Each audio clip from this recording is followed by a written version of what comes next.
ஹிரண்யகசிபு என்ற அசுரன் யாராலும் தன்னை கொல்ல முடியாத வரத்தைப் பெற்று தன்னைத்தானே கடவுள் என்று கர்வம் கொண்டான்.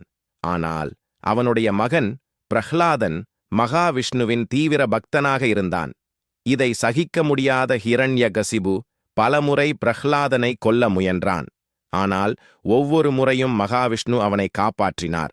ஒருநாள் கோபமடைந்த ஹிரண்யகசிபு, "உன் விஷ்ணு எங்கே இருக்கிறான்?" என்று கேட்டான். அதற்கு பிரஹ்லாதன், "அவர் எங்கும் நிறைந்திருக்கிறார்" என்று பதிலளித்தான்.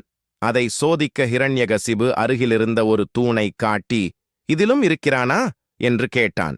உடனே அந்த தூணிலிருந்து அரை மனிதனாகவும் அரை சிங்கமாகவும் விளங்கும் நரசிம்மர் அவதரித்தார். மனிதனுமல்ல, மிருகமுமல்ல, பகலுமல்ல, இரவுமல்ல என்ற வரத்தின் எல்லைகளை மீறி நரசிம்மர் ஹிரண்யகசிபுவை அழித்தார். இவ்வாறு உண்மையான பக்தியை காத்து அகந்தையின் முடிவை உலகிற்கு உணர்த்தினார்.